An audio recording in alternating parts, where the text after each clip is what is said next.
So, hey, you guys, how you doing today? Are you surviving? Are you driving somewhere? Are you on the treadmill, maybe exercising? You taking a walk? Are you sitting at home? Are you together? Are you alone? How are you holding up? We're praying for you. Hope you're doing well. But welcome. It's the Connection Pointe Worldview Podcast.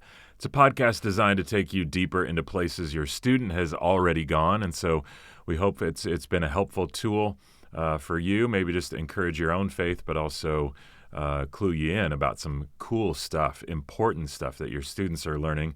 I'm here, as always, with Dr. Zach Brightenbach. He is just a key part of our worldview department at Connection Pointe, and we're working our way through a series right now with the high schoolers and middle schoolers called Jesus Skeptic, based on Pastor John Dickerson's book of the same title, and this is the second of this particular series. So, welcome, Dr. Zach. You hanging in there today? Yeah, doing well. Good.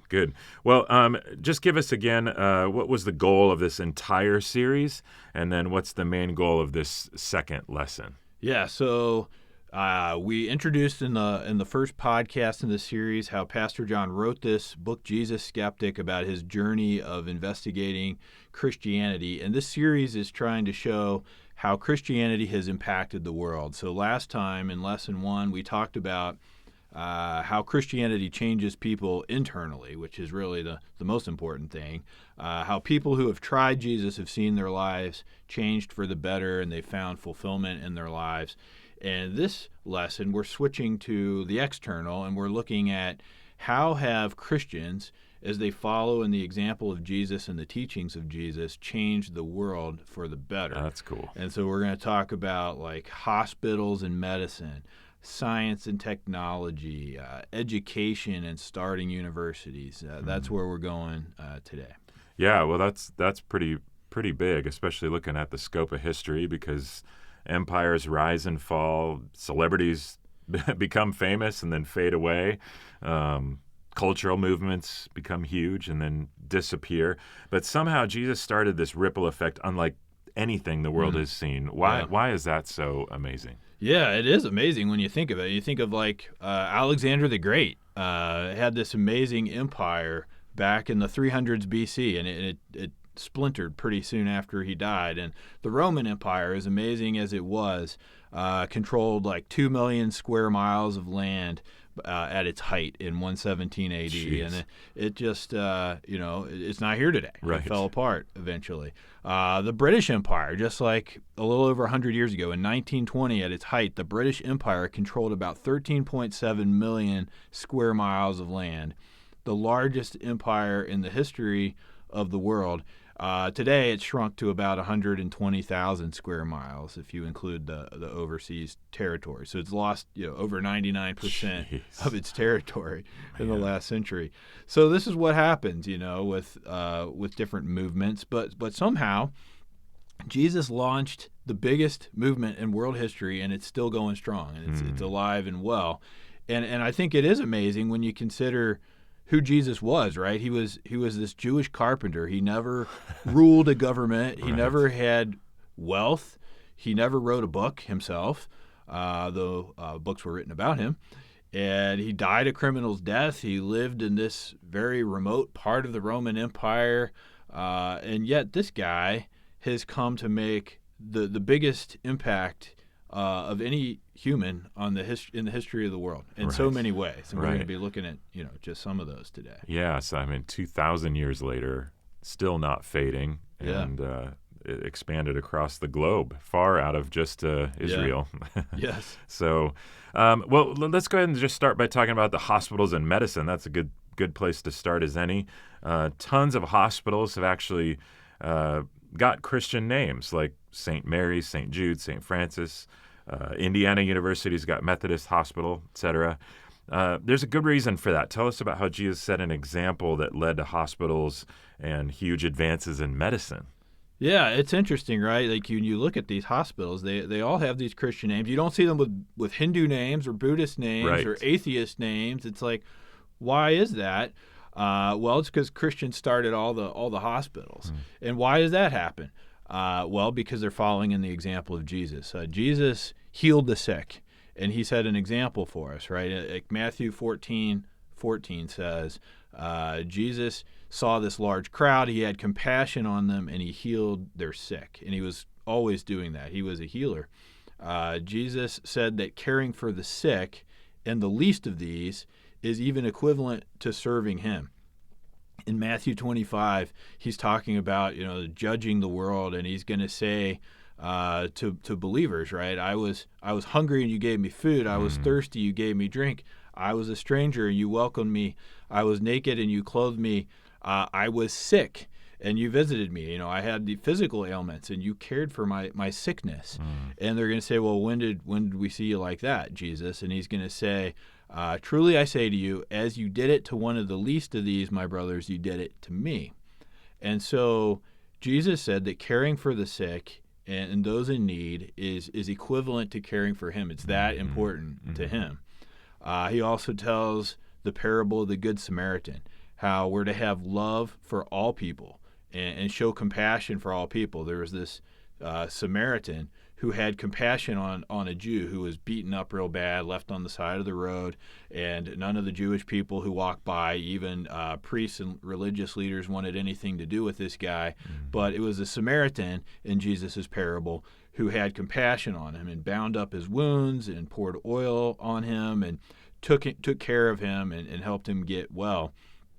And Jesus says, you go and do likewise.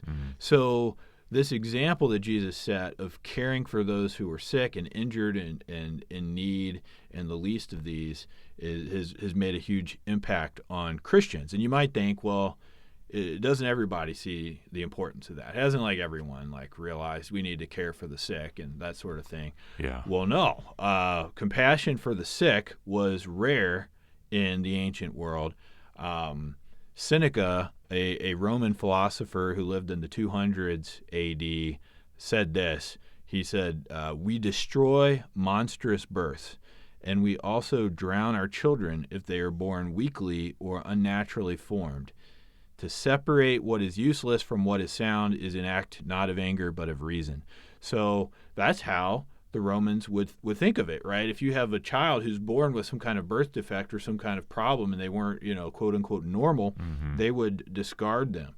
And Christians would often rescue these babies out of rivers that they were tossed in, and they would take in these deformed infants. Christians would also, when everyone else is running from plagues, they would stay. Yeah, and they very would conspicuously help. Go in. Yeah, at risk of their own lives. Yes, they were willing to risk their lives and die to stay and help those who were in need when everyone else was fleeing, even their family members, just leaving their family behind because they didn't want to get the plague. There were a number of plagues in early Christian history.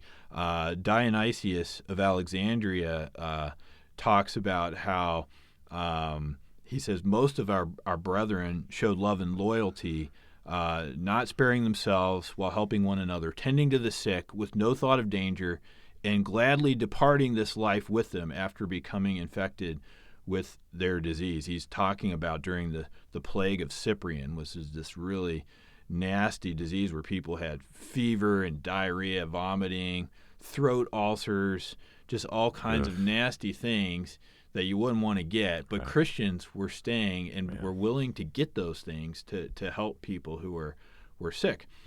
And so Christians started hospitals. Hospitals didn't exist before the Christian movement. You have early Christians like Basil of Caesarea who opened the first very basic hospital. It'd be very rudimentary by today's standards, but it was a free place for the sick, for those who were poor, for those who were dying, and that carried on. And so the first hospitals in the United States were actually founded by Christians, like Pennsylvania Hospital started in 1751, and New York Presbyterian Hospital in 1771. And those were both started before the United States was even a country.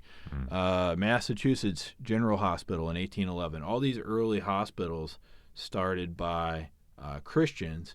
And if you look at all the top hospitals that we have today, like Mayo Clinic or Cleveland Clinic or Johns Hopkins or Massachusetts General in Boston, these were all started by Christians, all these top hospitals.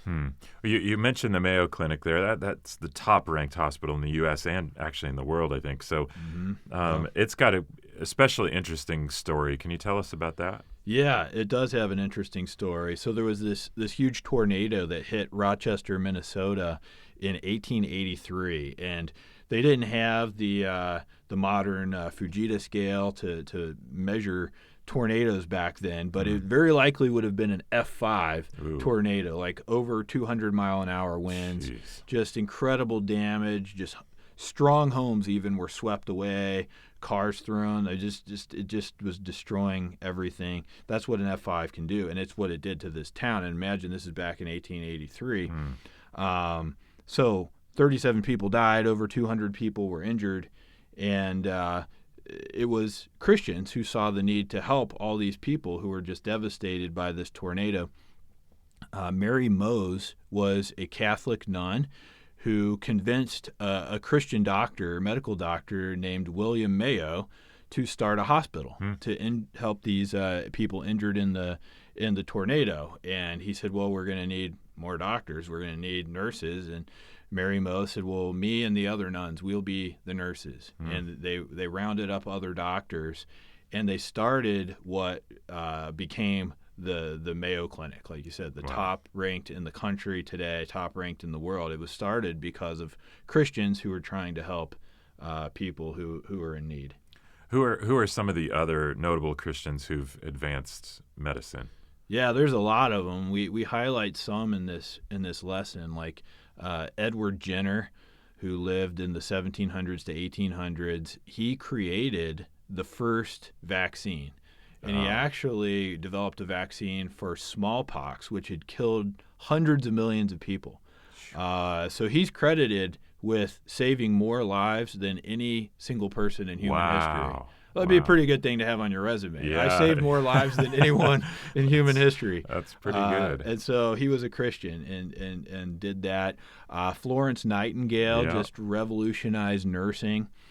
She was a Christian who felt called to care for the sick and the suffering, and she started the first nursing school. There were not nursing schools. Nursing was not a highly respected profession back then when she lived in the 1800s, but she made it a respected profession. She made huge improvements in how it was done with charts and statistics and just formalizing the process of nursing and starting a school for it. You got Gregor Mendel, who founded modern genetics, discovered a lot of the rules of heredity in the 1800s, just learning the concepts of recessive and dominant genes. And this led to a lot of work in genetic testing and discovering and understanding genetic disorders. Also in genetics is living today, like Francis Collins, who led a project to map out all the genes in the human DNA, the Human Genome Project, which has done a lot of good in medicine and understanding genetic disorders and how human DNA works. You've got Christians who started medical missions, where they would go on the front lines where few other people were willing to go in parts of the world where they did not have medical care, and they would run medical clinics and hospitals and mobile units in these remote and poor regions, and they would help people and also tell them about Jesus at the same time. I actually went on a medical mission trip one time to Haiti and helped a missionary there who was creating a clinic, building a medical clinic for people in Haiti that just had no other help. And so I got to see that kind of thing firsthand, and it was really amazing. And Christians just lead the way in that. So I would say to any student, maybe that's your calling, right? You don't have to think, well, I have to be like a preacher or something like that, some kind of pastor to serve God. God may be calling you to follow in the footsteps of Jesus, who cared about healing, and many Christians down through the centuries who have advanced medical care. And maybe that's your mission in life. Maybe that's your calling. And if it is, that's a good thing and a really neat thing. So let's shift to science and technology then. So we actually have a whole series that's up on the CP Worldview website on Christianity and science. So you can check that out if you want to deep dive into how that fits together. But in this lesson, you cover some of that. Give us an overview, Dr. Zach. Yeah, we'll be brief on this because we just did that whole series. But Christians really have done a lot in science and technology. The scientific revolution began in Europe in the 1500s to 1600s. And you might ask, well, why then? Why there? Why was the scientific method developed at that time? And why did science just explode in Europe in the 1500s to 1600s? Well, most people then had a Christian worldview, which motivated them to do science, right? When you do science, you're understanding the world God made, and you're believing that the world is orderly. It's made by an intelligent mind, and it can be understood, and it can be harnessed. And God even commands us to do science, to rule over nature. Even from Genesis 1, he gives us the command to go out and rule over the fish in the sea and the birds in the sky and all the living creatures, and just fill the earth and subdue it. And to do that, you have to understand it. You have to understand nature, the nature that God made, and that's what science is. And so when you look at a lot of these leading scientists, when science was first exploding, modern science was really exploding in the scientific revolution, a lot of these people were Christians and believers in God, right? Galileo was the father of modern astronomy and physics. And he was a Christian, even though he disagreed with the Catholic Church about whether the earth goes around the sun or the sun goes around the earth. He never stopped being a Christian. And he believed that whenever the Bible speaks, it speaks the truth. Isaac Newton, well, it doesn't get much bigger of a name in science than him, right? Discovering the universal law of gravitation and the laws of motion. He invented calculus, and he actually wrote even more about religion than science. He wrote more than 1 million words on theological topics, and he strongly believed in God, and that this universe wouldn't make any sense without an intelligence behind it. Robert Boyle founded modern chemistry, developed Boyle's laws of gases that you'll hear about if you take chemistry, and he gave a lot of money to Bible translation. He founded a series of lectures that still goes on to show how Christianity and science are compatible. Michael Faraday and electromagnetism, Blaise Pascal, who invented the first mechanical calculator. This is a cool name to say. Guglielmo Marconi, an Italian guy who invented wireless communication. Early in radio. Yeah. So he radio wouldn't have existed. He developed these wireless signals, and he said, "I'm proud to be a Christian.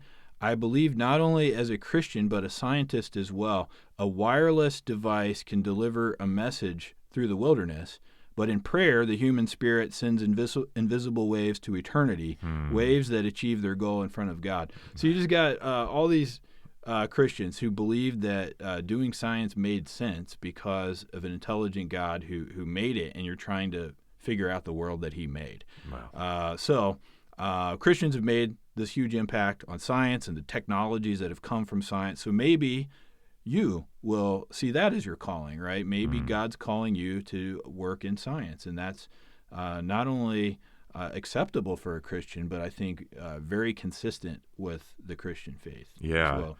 So medicine, science, Christian impact there. What about education? We're often told religion and education don't mix, but history actually tells a different story. So can you talk about the Christian influence on education and starting universities? Yeah, so early Christians saw education as a way to honor God. We're commanded to read and study the Bible, and to do that, you have to be literate. And so Christians worked to teach more people to read the Bible. Even from the first couple of centuries, Christians believed everyone needs to learn God's Word. Whether you're a slave or poor. Like Galatians 3:28 says that there's no longer Jew or Gentile, slave or free, male or female. You're all one in Christ. Christians believe that this is learning and reading and understanding God's word is for everybody. And this was just unheard of in the Greco-Roman world. There was just a ton of illiteracy in the Roman Empire, especially if you were poor or a woman or a slave. The idea of learning spiritual knowledge or learning much of anything was just kind of impossible to think of for those people. If you're a man and you're wealthy, then you probably know how to read and can learn things, but not for anyone else. Christians didn't see it that way. So by the 300s AD, Christians were forming monasteries, these quiet places where monks would go and pray and study, and they would preserve not just religious texts, but classical works, Greek and Roman works, by copying them and handing them down and studying them. And some of these monasteries had schools where they would teach local children too.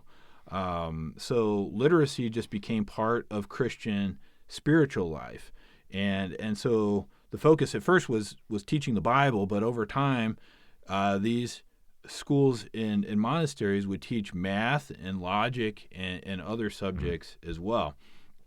By the 500s, Christians were forming schools in cathedrals, church buildings in a lot of European cities, and some of these are still around today. These schools that formed in church buildings. For example, the King's School is in Canterbury, England. It started in 597 AD, and you can still go and see it. It's got some pretty cool architecture. And then by around 1000 AD, these cathedrals were offering ongoing education in what was called università, which is a Latin word meaning the whole or the total or the universe. And so these were sort of the seeds of what would grow into modern universities. University, Yeah, and so that started in the 1000s. And by the early 1000s, Christians were just starting universities all across Europe in cities like Paris and Oxford and Rome and Madrid. And this really led to what we were talking about before, the scientific revolution. You have this learning going on, and Christians that were leading the way in it. It led eventually, like we said, to modern medicine, and it learned to just training teachers who would educate people in all kinds of things. Christians were leading the way in that, and ultimately, Christians founded the top 10 universities in the world. If you look at what the top 10 universities are ranked in the world today, they were started by Christians, and 8 of the top 10 were specifically started to train students in the Bible. Wow. So many of these have lost their way. Well, yeah, whether that's what they're still doing is a different story. But but like Harvard, Stanford, MIT, Cambridge, Oxford, places like this, they were started by Christians.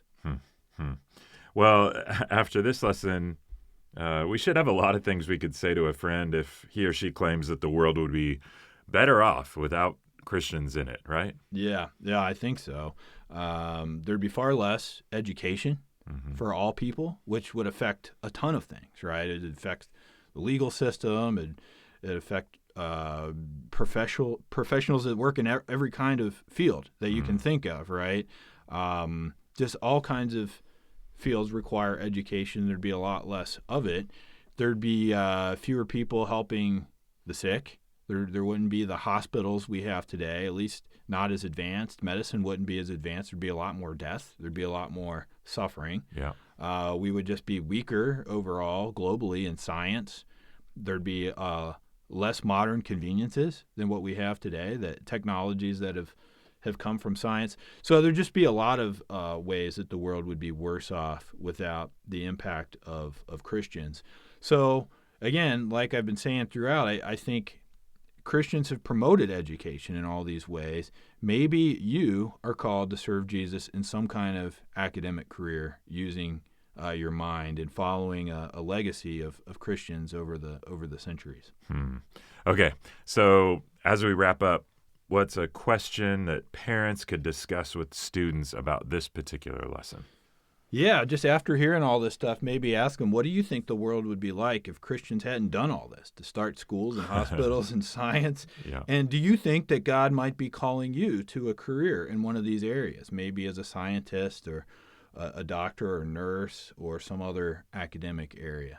I like that. And I'm hoping and praying that that's the case, because I just hope we all kind of aspire to be those type of believers that you just described throughout history, rather than just ones that just categorize their Christian walk as showing up at church on Sunday and that's it. Right. But he could call us into any area to have massive impact, and not just as a preacher or even a missionary, but in all of these massive areas that could really change the world. Your Christian faith should affect the way you look at everything in the world. That's huge. And there's nothing, not only is there nothing wrong with pursuing the path God has for you and all these different kind of careers, but it's just an amazing thing. God, what would the world be like if no doctors were Christians, or nobody who was in social work was a Christian, or no one who was a lawyer was a Christian, right? It would be worse, and so we want Christians in all these areas, and this is a good thing. It's not a lesser thing than being a pastor or something. Amen to that. Yeah. Well, thank you, Dr. Zach. Appreciate it so much. Learned a lot and super inspiring and helpful. If you don't have a copy of Pastor John's book, Jesus Skeptic, you can get that really anywhere books are sold.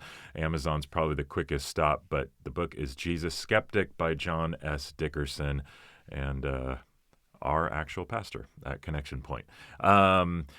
Please know we're praying for you and praying for your students, and we will continue to do so. If you've got questions about the church or the Worldview Ministry, head to connectionpointe.org. That's point with an E, connectionpointe.org.